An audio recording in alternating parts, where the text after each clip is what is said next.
Hello students, welcome to this government lesson. In our last lesson we discussed about African Union. We tried to just go through the origin or the history of African Union.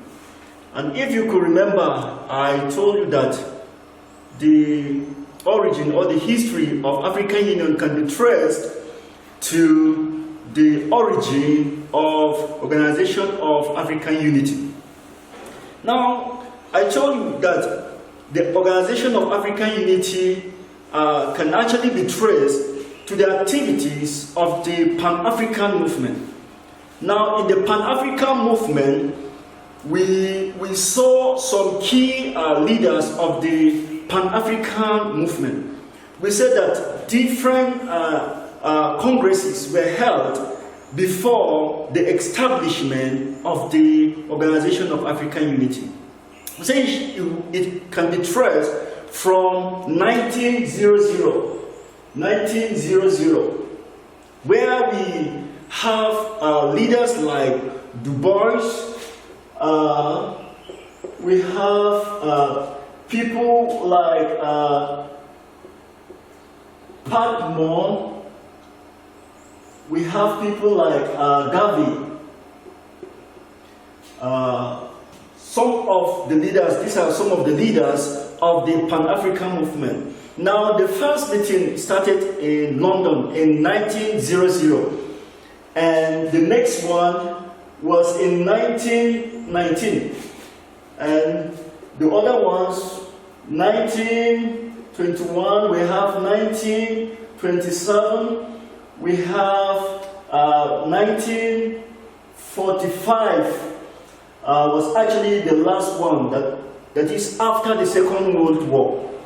In 1945, the meeting was held in Manchester, and we have other meetings. We have congresses in 1958, where we started having some independent African countries, and another one was in 1961/62. Now let me quickly say something here so that we can quickly have our today's lesson. Now, in 1962, there was a little problem. Now, because there were more African countries that became independent. In fact, around 20 African countries that became independent. But there was a little friction, there was a little misunderstanding between these independent African countries. And what was the problem? Some of the African countries were saying that Africans should decolonize themselves from the Westerners, radically. And others said, no, let's decolonize ourselves gradually. So we have the graduals, and then we have the radicals. Now, the radicals, we are called the Casablanca.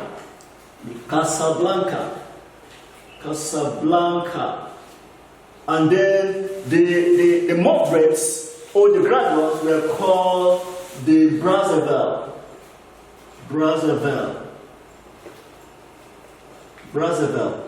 Now, these two blocks in the African continent were having little friction. One was saying we should decolonize radically, and others are saying, no, let's just do it gradually.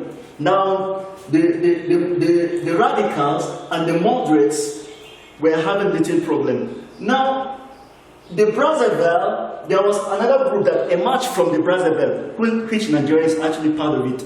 It's called the Monrovia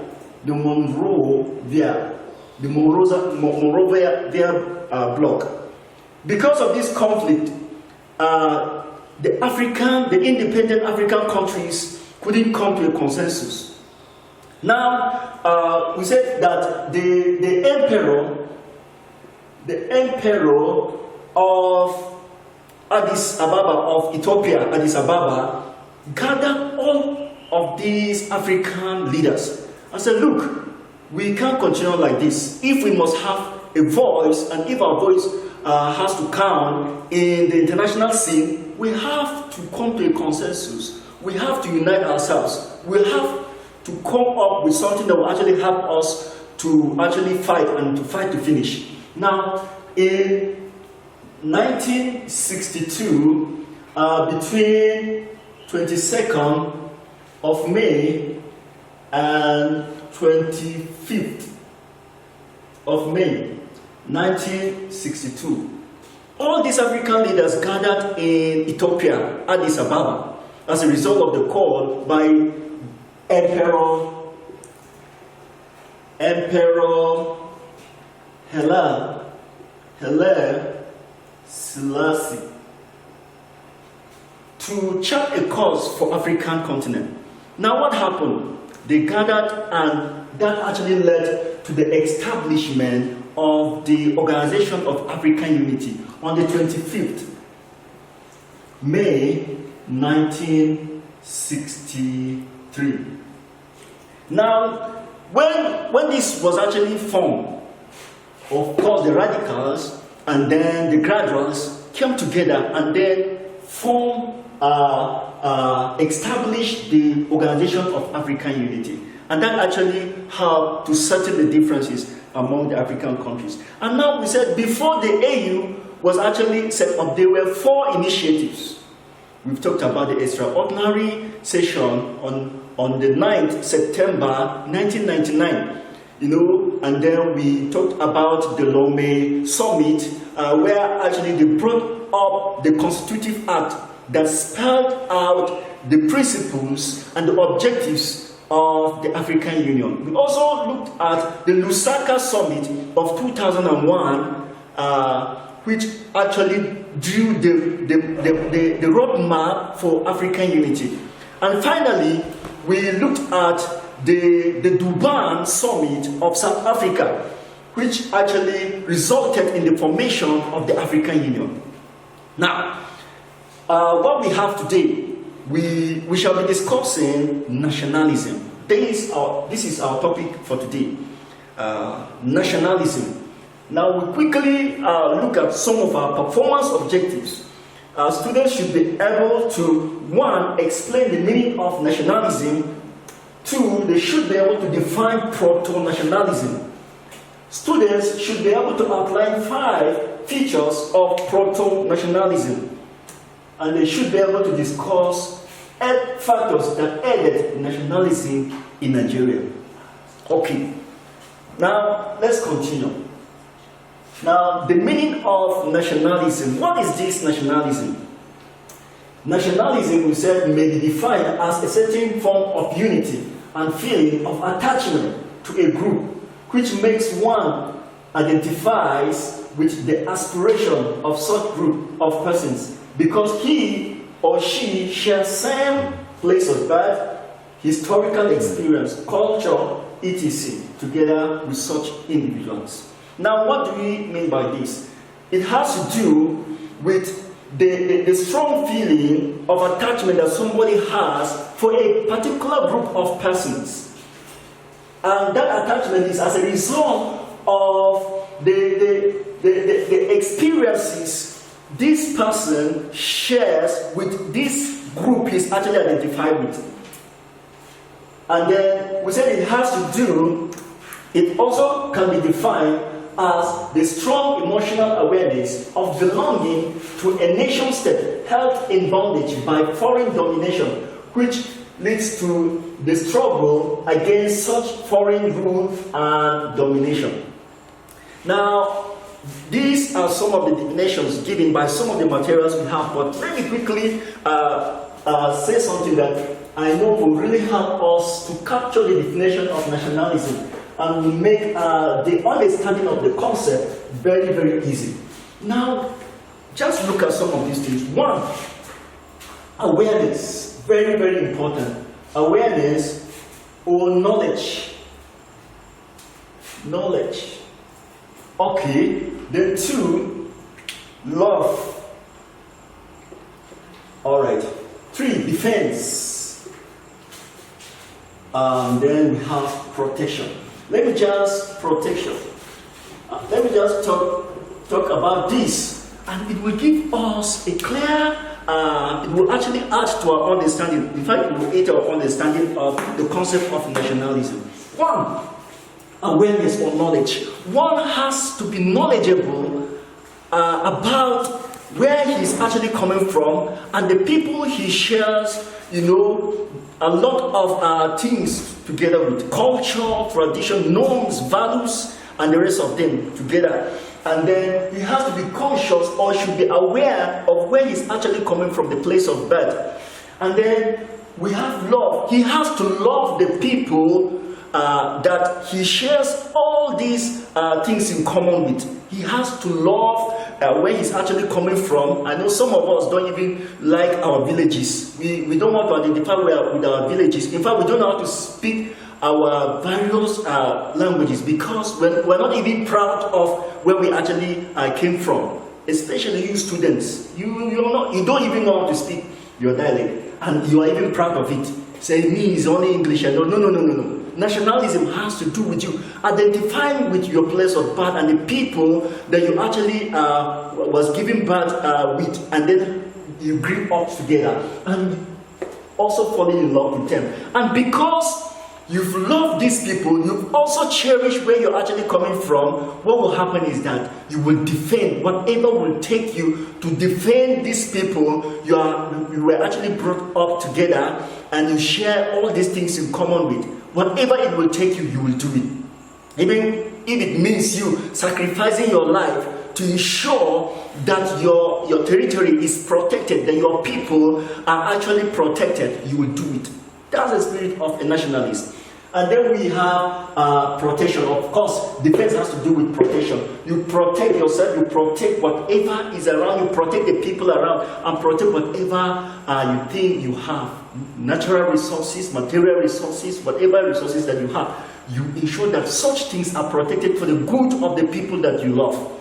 That is the spirit of nationalism. Now, wherever you find yourself as a Nigerian, or in the United States of America, you should be proud of Nigeria. When people are talking against Nigeria, you should be able to say good things about Nigeria because this is your place of birth and you are a nationalist. Now let's continue. Now, proto-nationalism. Can we see an addition to nationalism? We call it proto-nationalism. Now, from the word proto, let's see what is it. We say it is the resistance to obnoxious administrative rules characterized by racial discrimination of the colonial masters by African traditional rulers / elites, and the persistent agitation for economic, administrative, and social reformation without the intention for independence. Now, proto-nationalism has to do with the original nationalism. The original nationalism was not for independence, just from what we've actually put on the board. It was not for independence yet, it was not for political independence. It was just for reformation, because when the Westerners came during the Berlin Conference of 1885 and divided African territories to themselves, some of these Westerners were seeing our people as subhuman beings, and they were treating them, harshly, and not giving them opportunity to contribute to the development and to the rulership of their lands. And so the leadership and also some of the educated elites started agitating, saying, look, you have to reform some of these things. It was not initially for political independence, no. It was just for administrative and for other reformations. Now, features of proto-nationalism. Now, one is racial discrimination, just as I've told us earlier on, that the Westerners were seeing our people as subhuman beings. Yes, because they treated them as human beings. They look at black people as if they, like they said, we emanated from apes. And they saw us as apes, though in a reformed way. And they were treating us like animals. And so our people were not actually happy with some of this treatment. And so they started agitating. They started saying, look, we must be treated as human beings. Yes, for the fact that my skin is black and yours is white does not mean that you're superior to me. And so that's one of the features. Administrative posts denied Nigerians. In fact, Nigerians, you will discover that a white person would study to a degree level, and a black person also study to degree level, but the white will always be the boss of the black man. In fact, you cannot pass the position of a clerk as a black person. Whatever be the educational attainment you have, you cannot move beyond being a clerk. And so it was worrisome. And so some of these elites, some of these traditional rulers say, we have to reform this, we have to change it. We must have what belongs to us. We must also enjoy the goods of the land. And through economic exploitation, Africans were forced to produce cash crops instead of food crops. They were forced to do it. And some of the crops were producing, the rubber, the cottons, all these cash crops, were bought from us by these whites at very, very low prices. And when they're taken to the West for processing, they won't process them, bring them back as cottons, they'll bring them back as good clothes, bring them back as bonvita and the rest of them, and they sold them out to Africans at very, very high prices. And so we were exploited economically, and that actually led to the agitation for reformation, economic reformation, and the harsh treatment. The colonial authority maltreated even the traditional rulers. Now you see, our people are used to rulership. They have been, ruling the people, and they had authorities before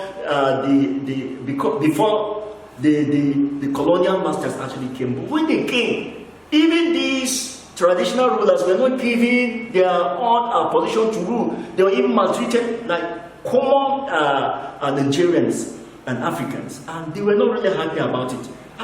We are traditional rulers, we are rulers, why should we be treated like common people? So they were not actually happy about it, and they called for reformation. And there was a lack of adequate educational facilities.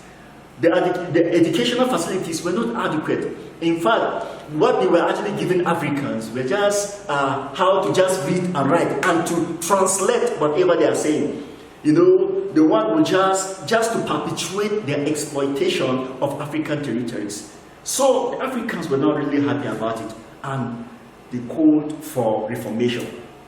And those were actually some of the features of proto-nationalism. Now let's look at factors that aided nationalism in West Africa, Nigeria, as our case study. Now one of the factors is internal factors.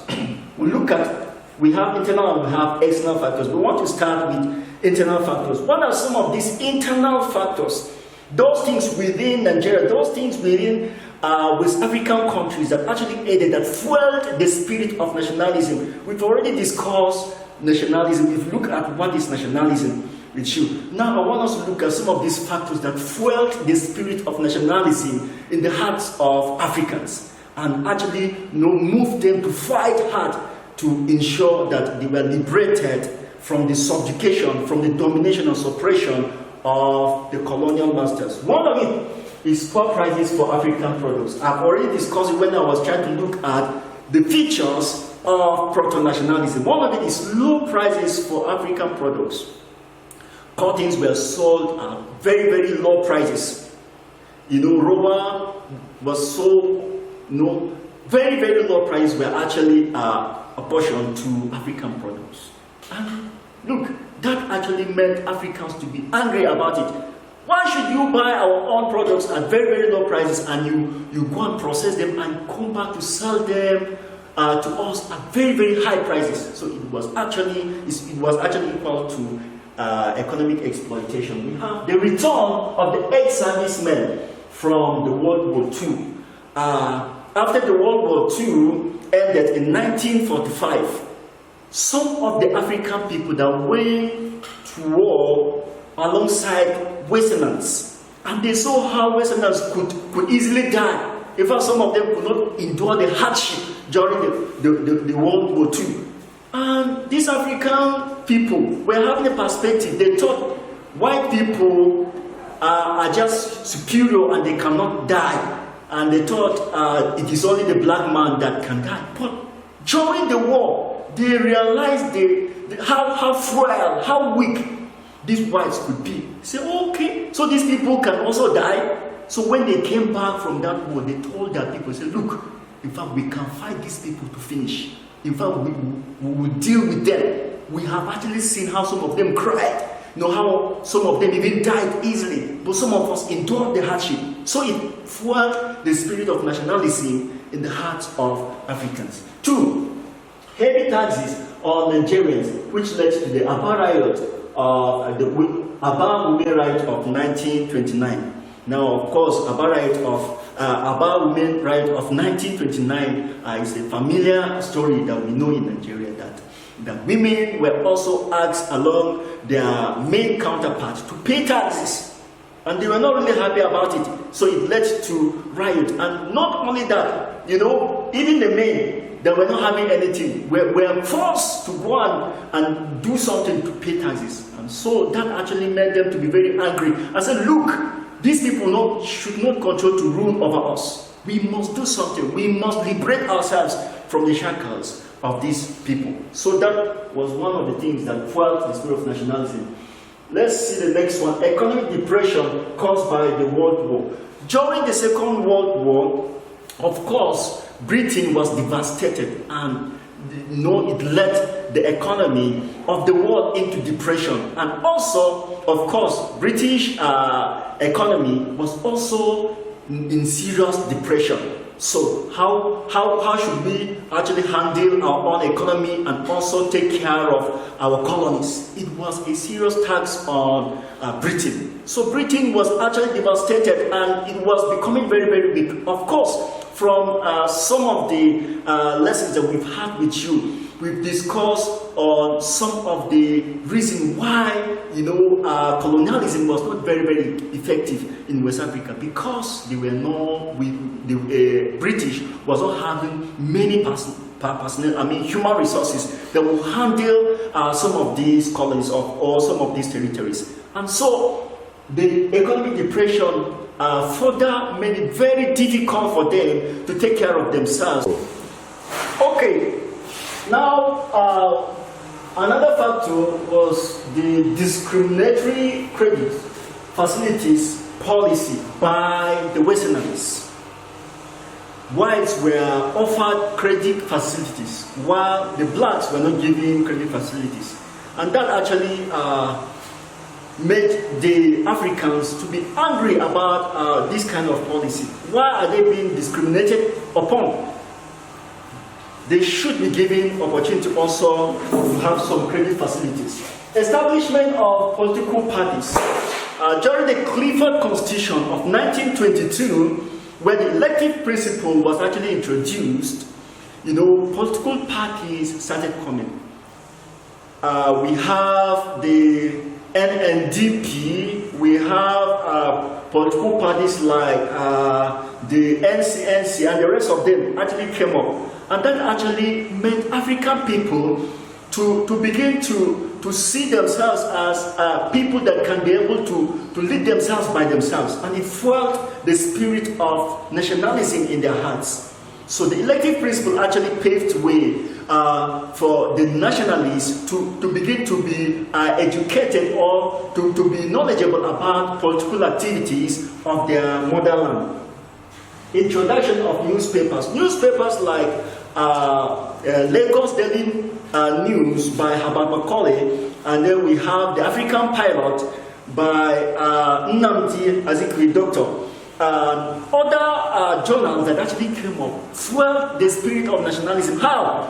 Because these journals started criticizing some of the activities of the colonial masters, and that actually opened the eyes of the blacks, and it fueled and caused the spirit of nationalism to rise in the heart of Africans. 2, let's look at the external factors. We just discussed the internal factors that actually fueled the spirit or added nationalist spirit in the hearts of West African people, Nigeria as our case study. Now the external factors, those factors from outside Nigeria that actually fueled the spirit of nationalism in the hearts of West African people. One of it was the British Labour Party position on colonialism.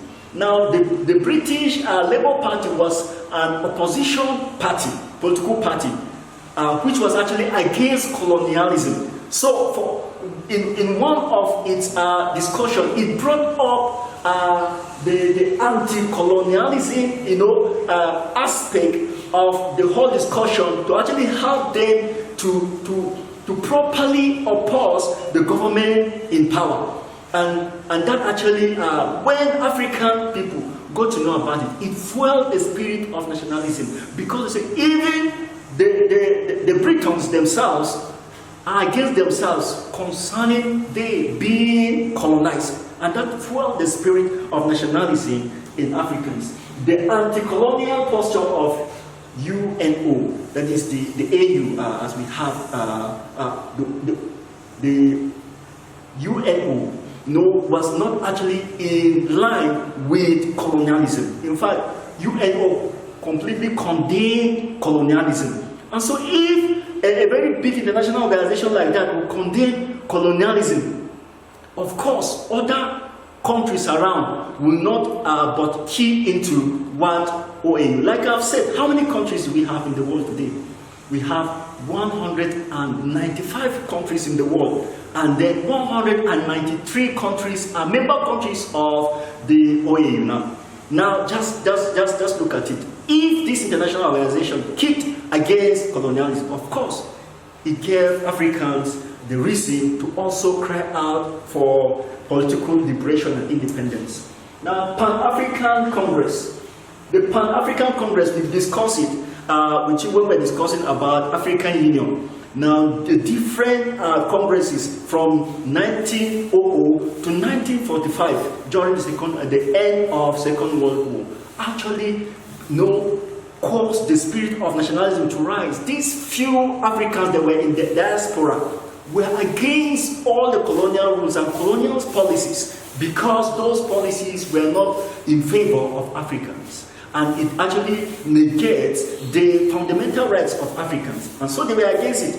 And their congresses actually fueled the spirit of nationalism in the heart of West African people and Nigerians.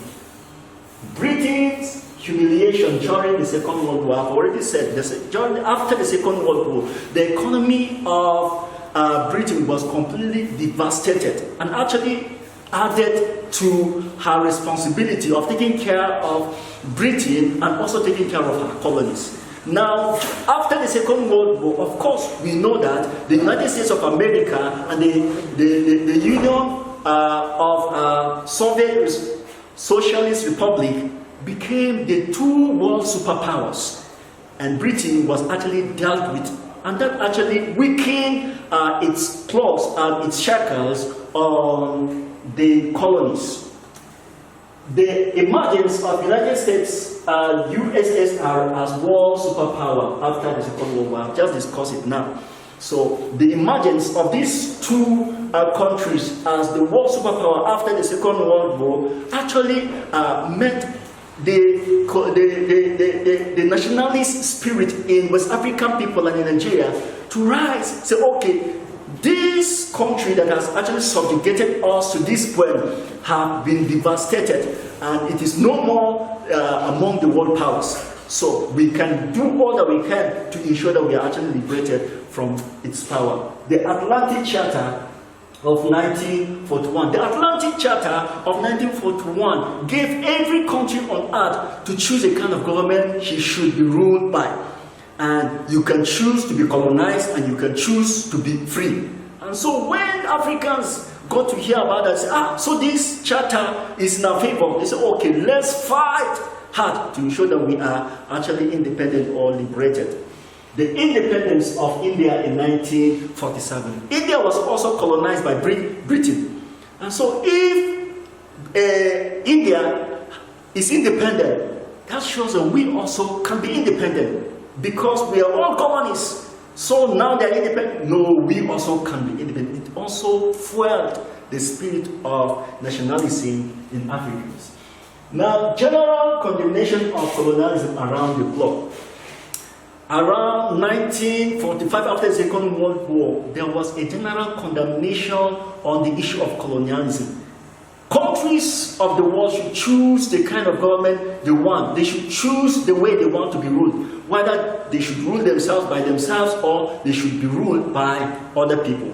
And that actually also gave rise or aided the nationalist activity. Summary, we've already discussed, we've looked at the definition of nationalism, we've looked at the definition of proto-nationalism, we've looked at the features of proto-nationalism. We've also discussed the meaning of nationalism and the factors. We've looked at the internal factors, we've also looked at the external factors.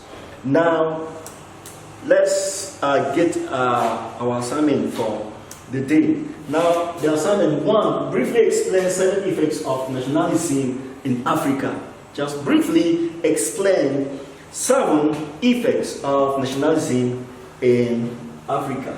And then mention 5 key nationalists in Nigeria. Just mention just 5 key nationalists in Nigeria. Send it to this address. God bless you. Remain safe. Thank you.